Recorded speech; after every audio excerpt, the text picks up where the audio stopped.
All right. All right. You ready for A grab bag? a grab bag? Oh, I'm getting excited. A true grab bag. Whoa, whoa, whoa, whoa. Gotta calm myself down. There you go. All right. Well, first up, we have Steve Miller. Oh, good. He knew who it was, right? Just from looking at the back. Yeah. That's good. Yellow. I'm trying to think who else that could have been. That could have been maybe something by King Crimson, but no. It's Brave New World. I love this album. Oh. Yeah, this is in my heyday. This is just after college. I think this is about 68, 69. And I loved it on the radio. I'll tell you what, this is a great album. I told you before many times. Later, when Abracadabra and all the big hits of Steve Miller came out, I was not a fan of that. There's I a lot like of him people more out as there. a blues band. Right. And this album here, you have the blues band. Right. And he's doing material. Space Cowboy on here. I like that tune Yeah. a lot.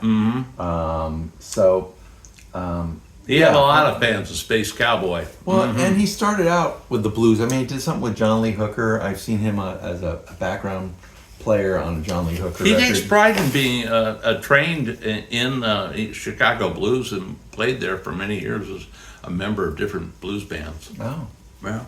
I didn't know he was. There's a documentary where he goes back to Chicago and shows the clubs that he originally played in and who he played with.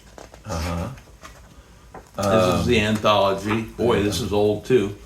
This is probably out for about 1972 because this would have the first, say, 2 or 3 albums on it. 3, I'd say. 3 albums. And this would be the best of those 3 albums. Well, and then some. But No, I think it's just the first 3. oh, I know. I agree, but I'm not sure if they're the greatest songs. You know. Oh, well, that'd be You know. subjective. Yeah, I totally agree. right. There'll be people, as we've said, there's nothing wrong with an artist progressing in what he enjoys to play and his growth as a musician. Yeah. Sure. So we are doing the whole Steve Miller as much Oh, as my. I've got. So we're going to look at a bunch of Steve Miller here.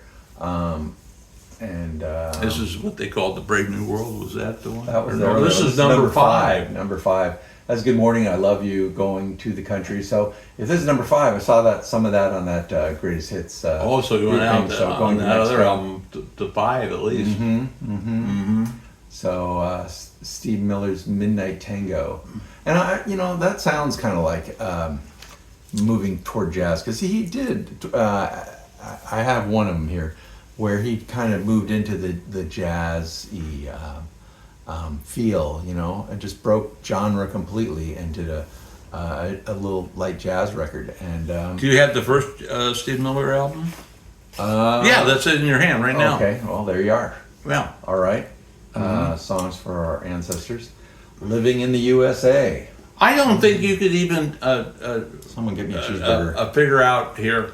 This has such a variety of music on it that it's not easy to pigeonhole it into one type of either blues or rock or whatever. He's got some long instrumental parts here on this, and this is not easy stuff to play in anybody's ballpark. This was really quite a selection of music. A lot of people I've heard that do a review of this record think that his first record was his absolute best because it had Boss Skaggs in it. Oh, Yeah, there he is. yeah, I see it. And See it. yeah, and he contributed quite a bit to this album.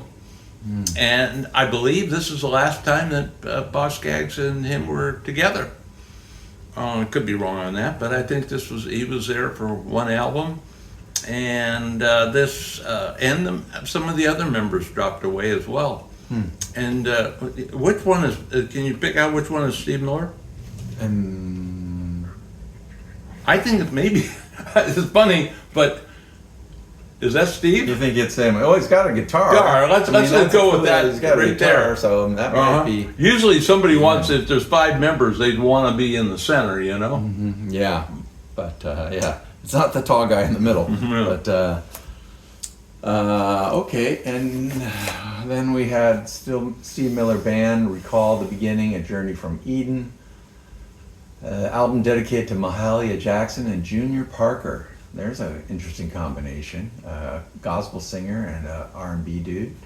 Well, this doesn't seem, I don't recognize any of these other members being members of the original Steve Miller Band. You got Jim Keltner on drums. That wouldn't have been his original. You got Bed Sidrun on keyboards, and he was a jazz musician. So I looked at all these. This is other than wait. I should say that. Please say it. I will.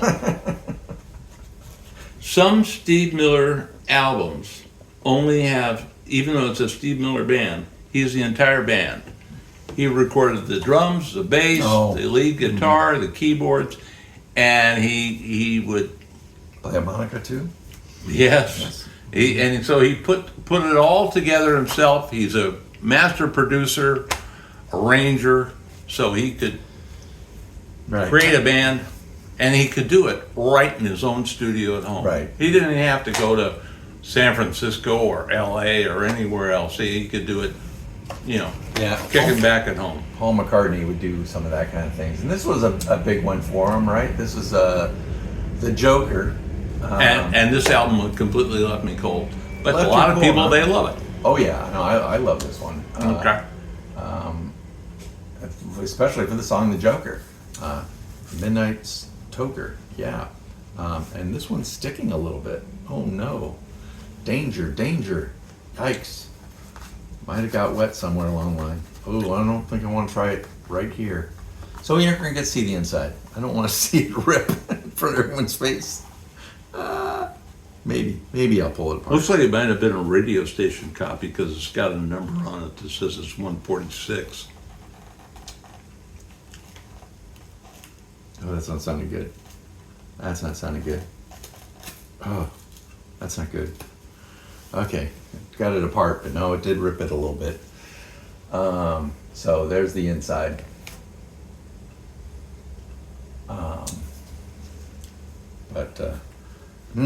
Might have to look for another copy of that one. I don't know. I think you're definitely in trouble on that one.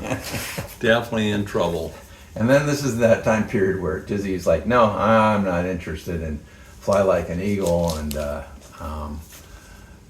cruising in my Mercury. No, not for Dizzy. But I enjoy all that. I still like a lot of Steve Miller, all the way to the Jet Airliner, right? And Threshold, and Swingtown, Jungle Love.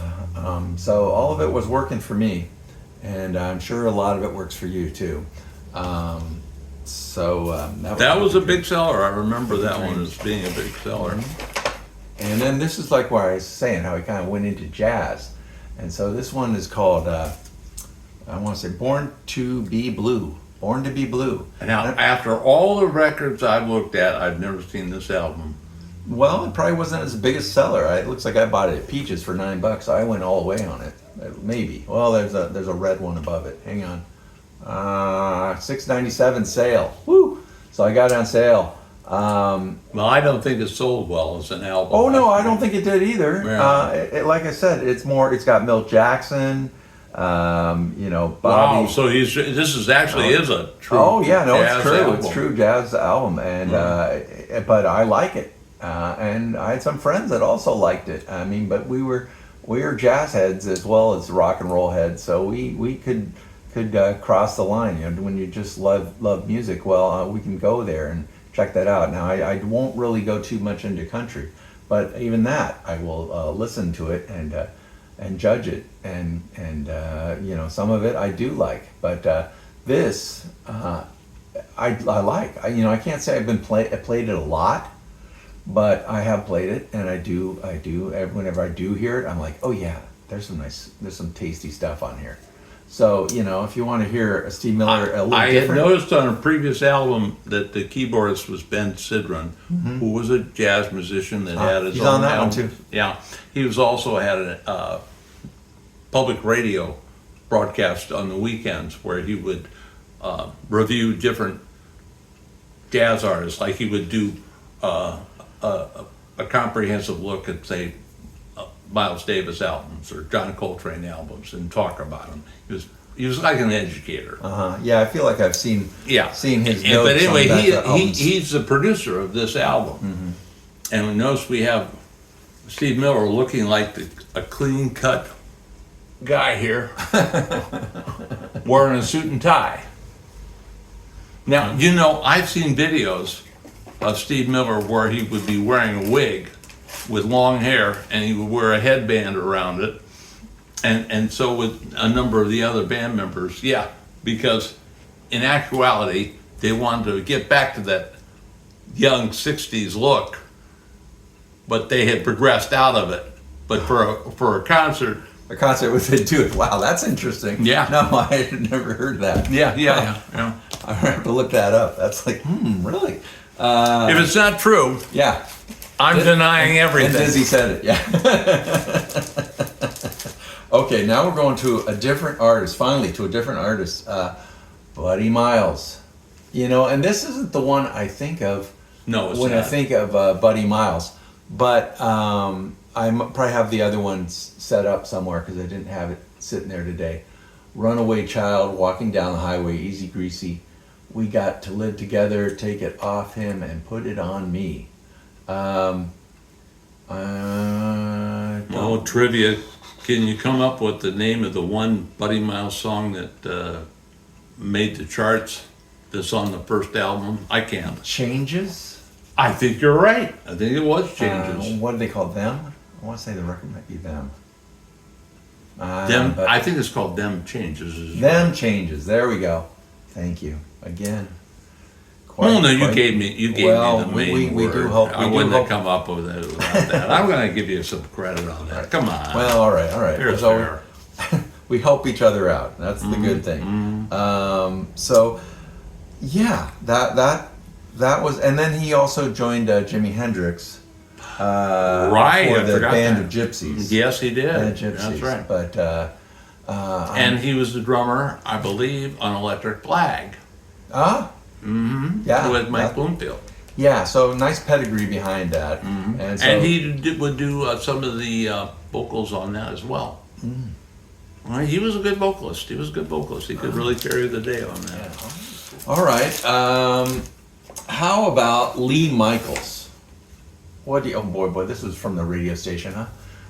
Boy, they made that clear. KZAG. KZAG, yeah, on your local dial. I have no idea. It's not local to me. I don't remember KZAG, but cool cover. I mean, it has these little squares that you can pull out the record, and so do the squares move. You know, same thing back here. You got. They didn't move up front. Oh, it's a 2 record. Oh my gosh. Well, it's live. It's live, so they usually give you a little bonus with live records, right? So you got 2 records, and what's your thoughts on Lee Michaels? I love him. He as a keyboardist and as a vocalist, they had a lot of energy. What's the songs here? Hold On to Freedom, Stormy Monday, Mad Dog, My Lady, Thumbs, 40 Reasons, Oakfire, Heidi High. So this does not Rock have Me, his Baby. big hit. No, it doesn't. No, it doesn't. It doesn't. At least it have doesn't on that album. No, either one. That gives you all 4 sides. Oh, it does. Okay. So, Well, no, I don't see it there. Yeah, no, it's not. It's not. So I on that can't one. speak to what's on this record because I Right. really can't say. Well, I've you know, ever he heard was. it. He could be a bit of a jam rocker. So I'm sure it's all very good because if you're listening for jams, well, this is a jam and it's a live. You're going to hear a lot of good jam, and I'm putting this in sideways or backwards. I'm seeing that. Well, you had it right. Heading. No. Oh yeah, I see. no, You had no. it backwards. Yeah, I did. Yeah, you did. I know when I'm backwards. All right. There's a line there somewhere. I don't know Right. what it is, but it's there. But B3 organ players, I'm always a big fan of B3 organ players, and I'm there with you. and so when I heard about him, and he's another guy I found out about later, somewhere in their mid '80s. I found out about him. A friend of mine across the hall knew of him and turned me on to him, and I was like, oh yeah, this is good stuff. And I'm still thinking of the main song, and I haven't found it yet. But you know what? I remember I grabbed all of the collection of Lee Michaels, and we're going to find it. Don't Want No Woman, nope. You Could Want There's More, Stormy no. Monday again. You Yeah. like that song? Yeah. Well, no, the other one was a live one, but this is his studio record. You know, I'm amazed I Not can't that- remember because he repeats the song title Oh, over and I know. Well, over it's and on this over. one. I remember saying it. Do you know what I mean? No, you do know what I mean. You know what I mean? Yeah, it just keeps going. You know and going. what I mean. You know what I mean. yeah. Yeah. No, that's the song. So I guess this is the records. If you're just going to get one Lee Michaels, this would probably be the one you'd want to be getting. It's called Fifth.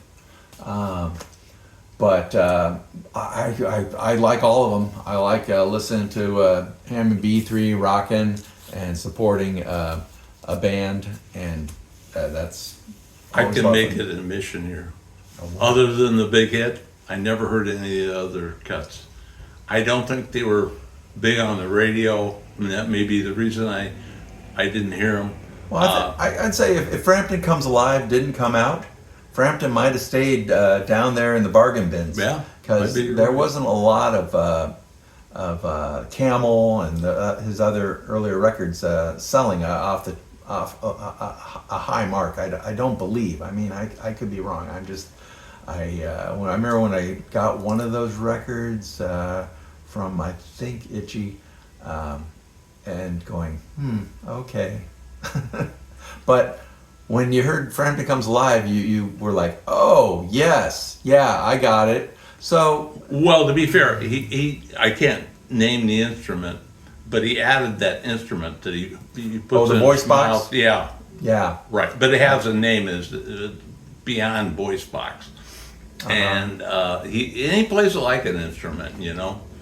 And right. He still does it. Uses that in his live performances. oh yeah, you got it.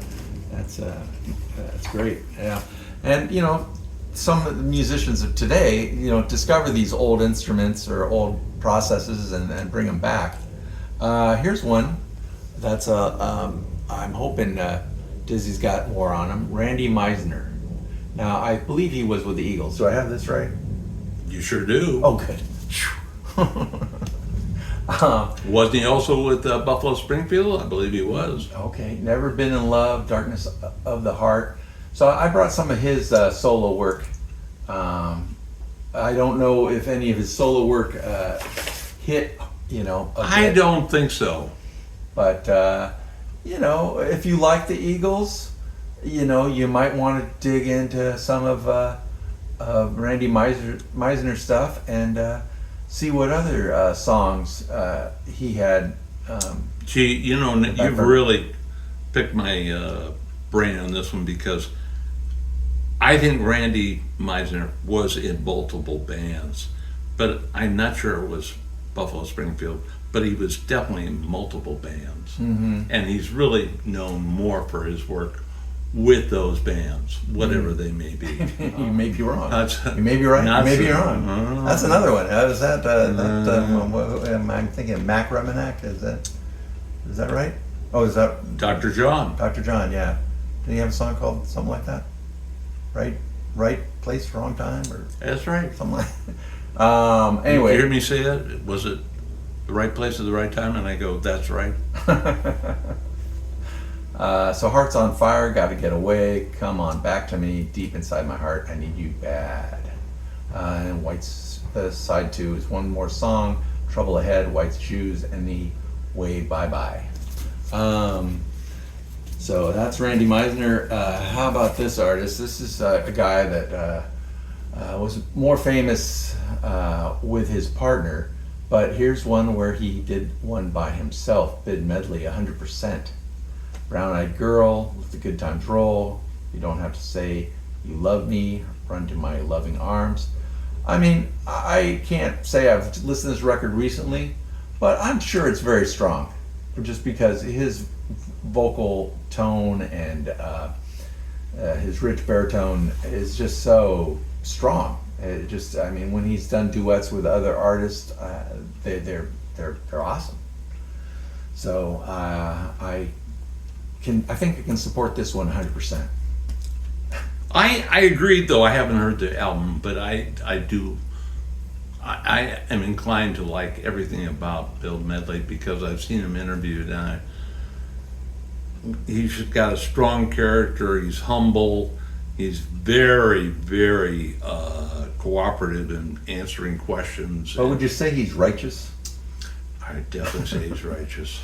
And since we didn't mention it, yeah, he's a member of the Righteous Brothers. So that's the other records you would have heard him on, the Righteous Brothers. Still, and though he's got to be older than I am, and I'm old as Methuselah, so he's got to be somewhere in the 80s. But I think his point is he's still touring. He's still touring, yeah. And A full schedule, by the way. He's around and he tours with his daughter and a band, and he's bringing it home all the time. When I left Vegas, and when I was down in Vegas, I don't know what it was, 4 months ago, he had just got done at that club, and unfortunately, I was the week after, so I wasn't going to get to see him, but I got to see some other group. But fabulous. Nice thing about those Las Vegas shows is they'll bring him in and keep him there for a couple weeks or something, so that you have a good chance of seeing him. Okay, what do you think of this artist, Don McLean? Well, I like Don McLean an awful lot, and I thought his song "Vincent" was really my favorite, and "American Pie" was all right, but a little bit long. And since it got so much play on the AM and FM radio, I became tired of it. I was amazed that some people could sing every word of it, even though it's like a 8 to 10 minute song, and they just loved everything about it. Yeah. But he has a lot of songs that he wrote that became not big on the radio, but they still got lots of play. And he's a major artist, but I think he's underappreciated. I don't think his records sell for a lot of money, and I would say if I had a record store, I wouldn't take and have any amount of inventory of them because I don't think there's a big following. Well, this one, it says at the bottom, this is an abridged version of an album previously released. So this is, which is interesting. I mean, maybe it originally was a 2-record set. I don't think it was. But why would you shorten it? There's not that much music on it. There's only 4 songs on the one side and 5 songs on the second side. I'm like, was one song just that annoying? And they decided they needed to abridge it. Yeah, I give it a thumbs up, a hearty thumbs up. I like it. And on that one, that is all we have today for this grab bag.